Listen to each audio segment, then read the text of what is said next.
What is going on, everyone? My name is Andy. Welcome back to another FPL video. In this one, it's some of my early thoughts ahead of the Game Week 9 deadline. So I'm going to talk about a few key players first, then go through some notes from the weekend, and then give you my initial thoughts on what I might do with my team this week. So let's get into it. So we've got to start with the guy that scored a hat-trick this weekend. That is Jean-Philippe Mateta. 3 goals against Bournemouth. Should have had 4, by the way.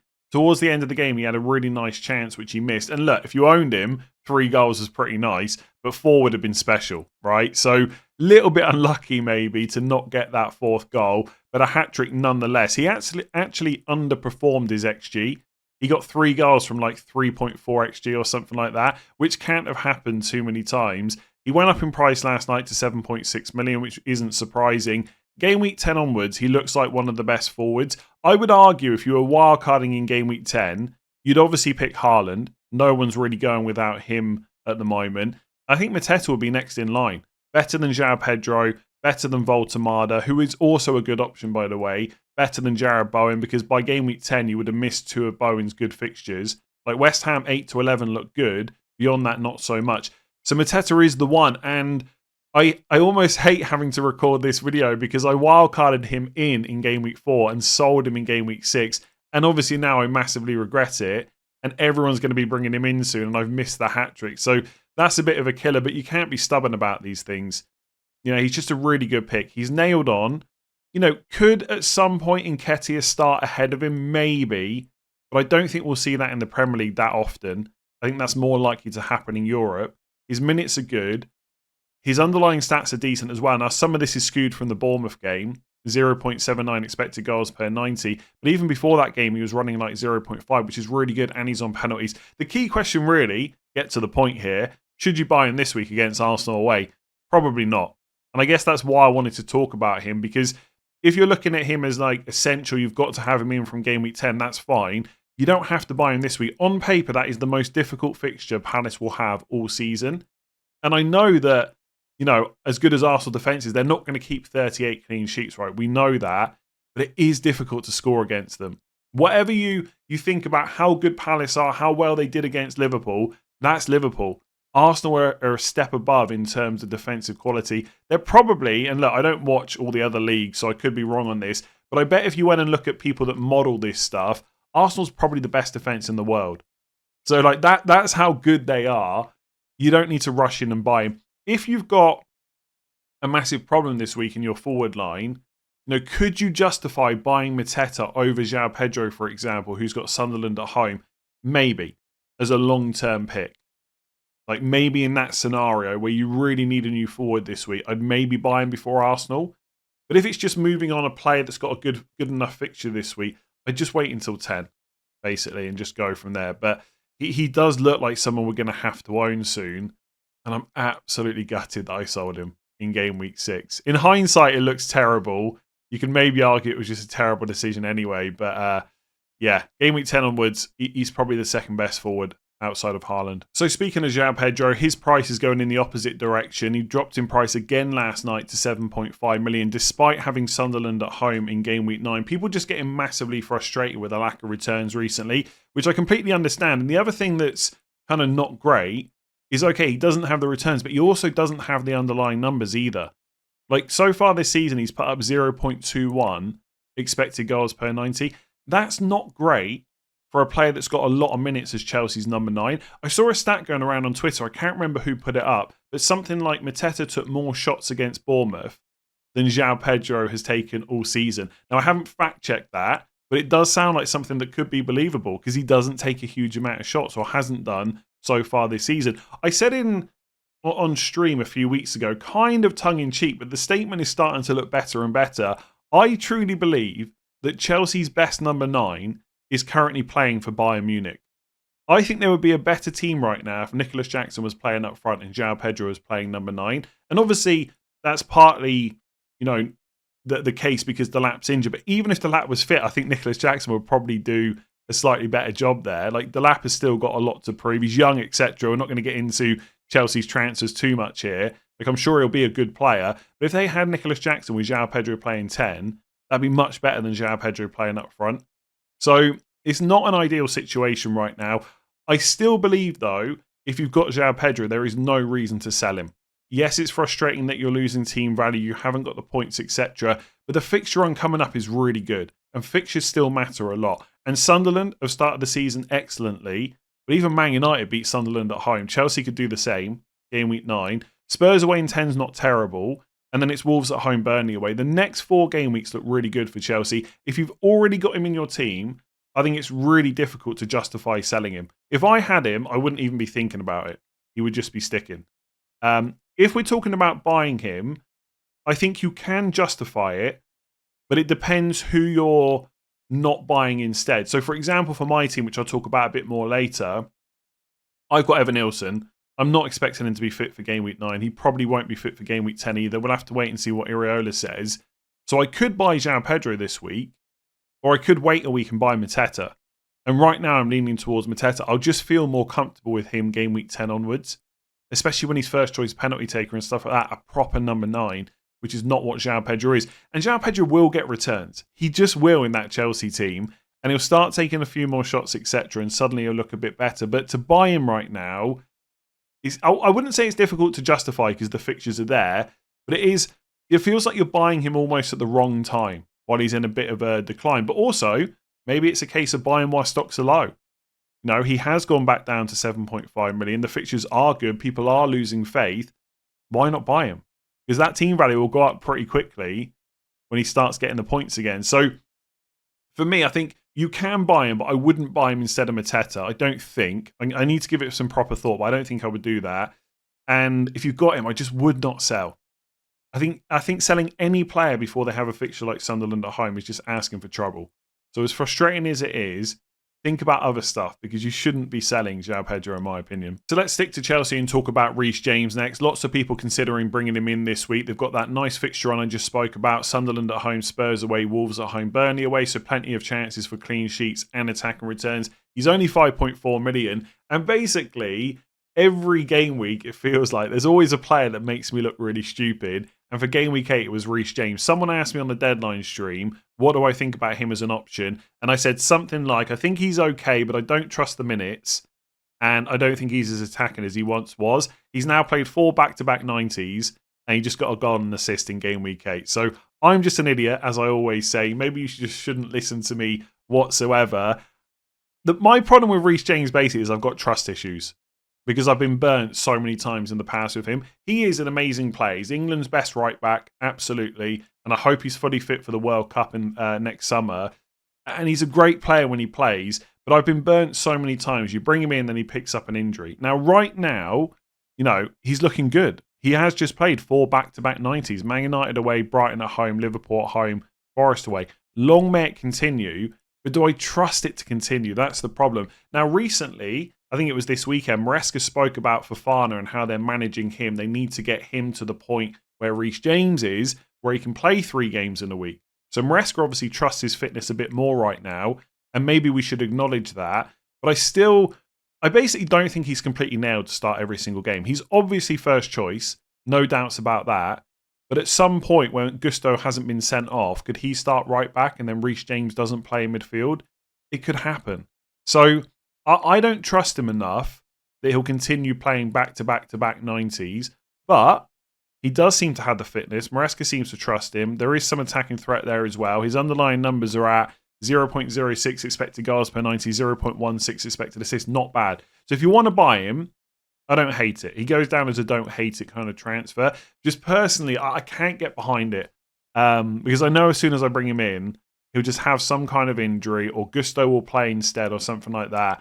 And I just don't like those kind of headaches. But it is hard. Like, if he plays all 6 of the next 6 game weeks, he's an amazing option because the fixtures are so good outside of Arsenal at home in 13. Just personally, that's why I won't buy him. But by all means, if you need a new defender and you're confident, why not? So Salah is going to be that player where it feels like I've got to talk about him every single week up until the point that maybe everyone has sold him. Because anyone that's got him in their team right now is every week thinking, is this the week that I sell him? Or do I give him one more chance? Do I maybe captain him as a slight differential because the fixture is not bad? And it's that constant cycle. And I don't even blame you for it because if I had Salah, I'd be going through exactly the same thing. It's really difficult to sell a player like this. And let's be honest, he was unlucky against Man United. At least 2 of the times that Gakpo hit the woodwork, it was a pass from Salah. There was that chance he had where he kind of shanked it wide. He was at the back post, brought it down, and you expected him to put it in. I was watching the game and I thought, this is it. This is when Salah's going to score. And he just smashes it wide. And you could say, well, maybe this is just him done as a player. And look, it's fun to poke fun at Liverpool. You know, champions not playing that well right now. But ultimately, the points are going to come. It's just whether or not it's worth waiting for when he costs 14.4 million. Because actually, the last 3 games, there's been a bit of an improvement in his, expected goal involvement. The start of the season was pretty rubbish. Even against Burnley, like a lot of that 0.94 is because of the penalty. Against Palace, 0.53. Against Chelsea, 0.53. Man United, 0.57. They're not bad numbers, similar to what, he would have put up over previous seasons. So maybe there's some improvement in terms of the chances he's creating and the chances he's getting himself. But he is 14.4 million. Is that enough? Are you confident enough to captain him? Most of you probably aren't. And I'm telling you now, it'll never feel good to sell him. It just won't. Even if it's to go to Haaland, because you'll always be worried that is the week that Salah will outscore Haaland. But at some point, you've got to rip the Band-Aid off. I think it's getting very difficult to justify holding on to him. If you've got Salah and Haaland, until you need the money, you can just keep Salah. I don't think it's a massive problem. But if you haven't got, say, Saka and you've got an Arsenal spot, and you can do Salah to Saka and get like 4+ million to spend elsewhere, that's probably better money spent. I just don't know when we're going to get to the point where you're just happy to captain Salah. And also, like, slight other things that are a bit of a worry. I don't think this is a massive worry. We probably shouldn't look into this too much. But Liverpool are chasing the game. Let me just make this a bit smaller so I can move the bar. Liverpool are chasing the game against Man United, and Salah gets subbed off on 84 minutes. You just don't see that often. He's already been benched in the Champions League game. And I don't think Salah's about to get benched in the Premier League anytime soon. But when there's that midweek fixture in game week 14 against Sunderland, will we be 100% confident that Salah will start that game? He probably will, by the way. But you've got those ever so slight doubts now about, like, is he going to be that 90-minute man week in, week out that we can rely on? I don't know. So would I sell him this week? Look, Salah against Brentford away could absolutely outscore Haaland against Villa away, but how much money would you put on that right now? Not much for me. And it's just not working for Liverpool. The thing is, no one is playing well, really. I mean, Gakpo was pretty good against Man United. He was easily Liverpool's best attacker. He deserved that goal. Isak, rubbish. Verts, okay, I guess, but he hasn't been great for the whole season. Ekitike's not bad, but he's not starting. Salah's not playing great. The whole team is just not working at all, really. Even McAllister is just not the same as he was last season. So it's not just Salah that's not playing well. It's Liverpool in general. All I can say is that I've said this already this season. This is exactly the same as when we sold Haaland for Salah last year. Exactly the same, right? I sold Haaland in game week 10. That week, loads of... And obviously, it's a bit different for me because I get a lot of comments and stuff like that. So many comments. You can't sell Haaland. This will be the week that he destroys you. Salah outscored him. Game week 11, exactly the same thing. Okay, Salah's outscored Haaland, but if I sell Haaland now, it's going to hurt. Haaland's going to destroy you, etc., etc. It feels exactly the same. And look, Liverpool got great fixtures. Brentford away, Villa at home. Game week 11, not so good. Then it's Forest at home, West Ham away, Sunderland at home. Salah's going to get points, right? It will happen. It's just, will it be enough for 14.4 million? Right now, it doesn't feel like it. And again, I've said this before, it's like broken record alert every single game week. I don't feel any pressure to buy Salah back right now. And I have half thought about selling Haaland for Salah in 12 and captaining Salah against Forest, then free hitting in 13 to get Haaland back, and then captaining Salah against Sunderland at home in 14. On paper, that sounds quite nice, but I don't know if I can go through with that. I'm actually now thinking I just keep Haaland, which seems like the obvious thing to do, and I just free hit in either 12 or 14 to get Salah in. And just only have him for one of those really nice home games where I want to captain him. Because I think in 12 and 14 on paper, Salah's a better captain than Haaland. Because if we look, I know I'm rambling a bit about Salah here, but if we look at those weeks specifically, when Salah's got Forest at home in 12, and they've got Sean Dyche soon, we'll talk about that later. When Salah's got Forest at home, it's away to Newcastle for Haaland. Now, obviously, Haaland can score in that game, right? But on paper, I prefer Salah personally. In game week 14, when Salah's got Sunderland at home, it's an away game to Fulham. for Man City. And Fulham are not an easy team to break down either, by the way. So, of course, Haaland can score, but you're not expecting like 2 or 3 goals necessarily. So I might just free hit one of those game weeks and not have to buy Salah back. Yeah, it's not great. I don't know what else to say. It's never going to be easy to sell him. But at some point, you're probably going to have to do it. Your team is probably going to be in a better position without Salah right now than with him. And look, if someone said to me, I'm actually going to keep him and captain him this week, I don't think it's crazy. I really don't. I think in 9 and 10, you can argue that Liverpool's fixtures are better. And on another day, Salah scores against Man United, and the conversation's a little bit different. But the longer it goes on, the more frustrating it gets. I'm going to stop there because that's like 6 minutes on Salah. I think if you want to sell him, it's fine. If you've got Haaland and Salah, you want to stick out for a bit longer, fair enough. But eventually, having that extra money spread around to the rest of your squad is probably going to get you more points, I would say. So just some other notes from the weekend. For Arsenal, Eze was subbed off on 61 minutes, which I think is quite interesting because even without Odegaard being an option, Eze's still not guaranteed 80 to 90 minutes. I don't see it as a massive problem. Palace at home, Burnley away, Sunderland away, next 3 are not bad. So if you've already got him, you're definitely keeping him. Odegaard's probably not going to be back until after the international break. But to buy Eze, I think I would just let it go now. I really would. Like the next 3 fixtures are okay, but I do think after that you're going to have to use another transfer to get rid of him. If you're wildcarding in 12 or 13, then that's a different conversation. Maybe you can go for that shorter term punt. For everyone else, I would probably just let it go. Because if the minutes aren't secure fully, even when Odegaard's out, imagine what it's going to be like when he's back. Also, for Arsenal, another blank for Gyökeres. It's getting to the point now where I just never feel like the points are coming. He didn't really have too many great chances against Fulham either. Not that that's a easy defence to play against. Look, I think if you want to sell him, you should. And if you can make the Gyökeres to Saka switch at any point and it makes sense for your team, go for it. I will say, if you're thinking about doing Gyökeres and Bruno to some like Mateta and Saka, I guess I'd rather have Mateta and Saka. But selling Bruno doesn't feel great at the moment with the fixtures they've got coming up. But it's fine, again, if you want to do it. I do think Arsenal are desperate for Gyökeres to score. And I think he has played pretty well outside of the fact he's not getting many chances. And so until Havertz is back, I don't see him as a massive problem. But at any point you want to switch Gyökeres to Saka, that feels like 2 transfers that's probably worth it.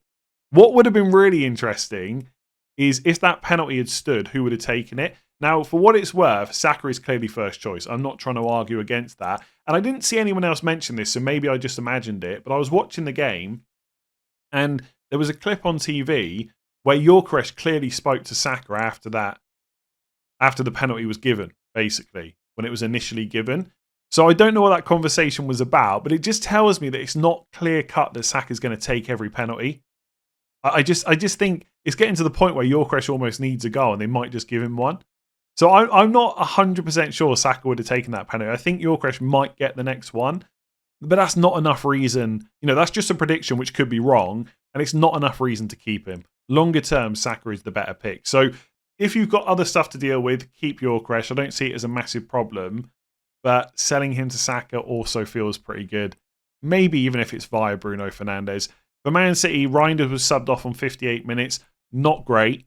Actually, that was his best game so far in terms of expected goal involvement. He put up more XGI, expected goals and expected assists, than he did against Wolves, which is quite interesting, but didn't get the returns. Bit frustrating. Pep did talk about the fact that no one is basically scoring outside of Haaland.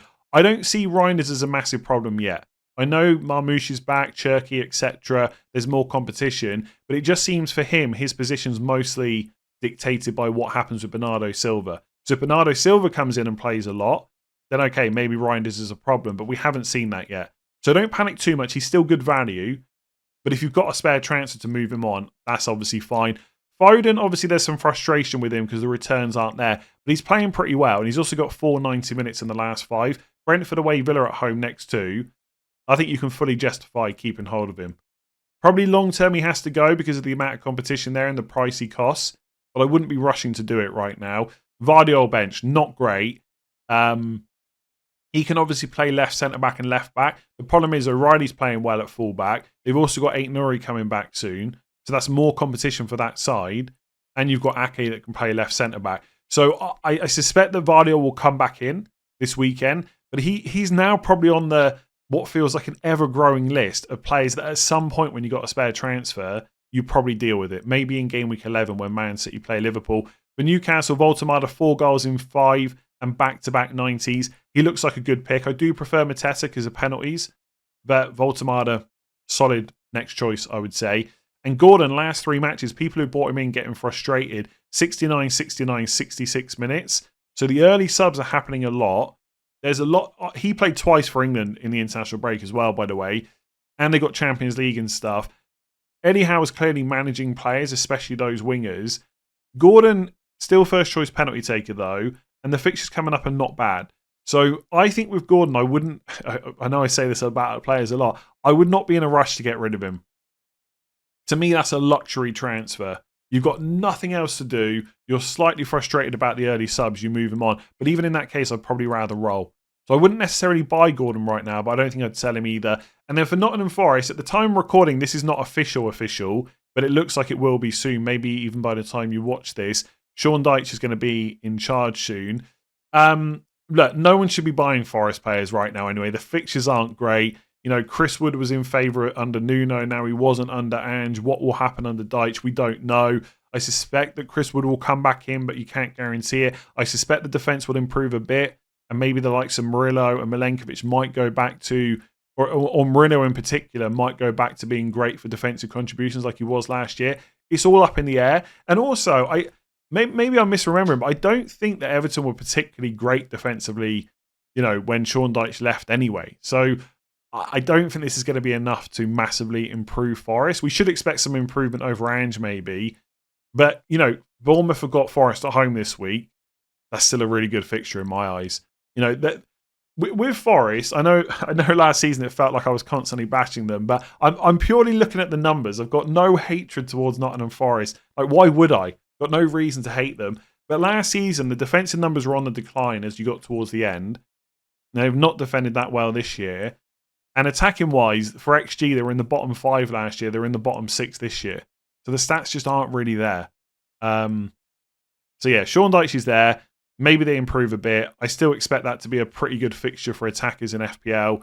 And I'm not going to be going out of my way anytime soon to get their defenders in either. So I'm just going to run through some early thoughts for my own team going into game week 9. I've got 2 free transfers and 0.7 million in the bank. And I'm really glad I've got those 2 free transfers because the issues are starting to mount up. Forget the fact that Reinders was sub before 60 minutes and Van Dijk can't keep a clean sheet and Gyökeres just keeps blanking. I've now got injuries as well. So Joachim Andersen and Evan Nilsson are both actually orange flagged in FPL. I don't think they're going to play in game week 9. And I suspect they might miss game week 10 as well. So they're both a problem. I might roll again though to 3 free transfers for game week 10. As it stands, and this might develop when we watch the Champions League matches and stuff like that, I think the plan is to roll. Now, don't get me wrong. On Saturday, loads of thoughts about transfers were going through my mind. Reinders gets subbed pre-60. Okay, I've got to sell him. Do I get Minter? Do I get Enzo Fernandez if he's fit? Do I get Ismail Assar? Evan Nilsson's injured. Do I get Mateta? Do I go João Pedro? Do I sell him to someone cheap to get some funds and buy in Burmo? Like, even in Burmo was going through my mind on Saturday, even before they played Liverpool, because Man United's fixtures are quite good. So on Saturday, I'm doing what we all do, or what a lot of us do, lots of knee-jerk reactions. But actually, now we've got to Monday and I'm a bit more composed and thinking about it. I think the plan before any games were played in game week 8 was to roll. I don't think that should be any different now. Originally, I was going to play Evan Nilsson against Forest at home and bench Dewsbury Hall. So actually, my team going into game week 9, the only difference between now and before any games were played in game week 8 is Dewsbury Hall's in the team and not Evan Nilsson. So the rest of it is exactly what I was expecting to play anyway. And okay, yes, Reinders has got sub before 60. That is a bit of an issue. But I don't necessarily think that's a sign of things to come. So if I've got to play him against Villa away, I think that's okay. Now, you might look at that team and think, you've got 2 transfers, just get Saka. But I don't want to sell Fernandez. He's just not an issue for me. The fixtures are good. He always plays, etc., etc. All the boring stuff I've talked about before. I do not want to do Gyökeres and Fernandez out. Instead, I want to do Gyökeres and Reinders out to get Saka, which obviously I could do this week. I could do Gyökeres down to a non-playing forward and do Reinders to Saka.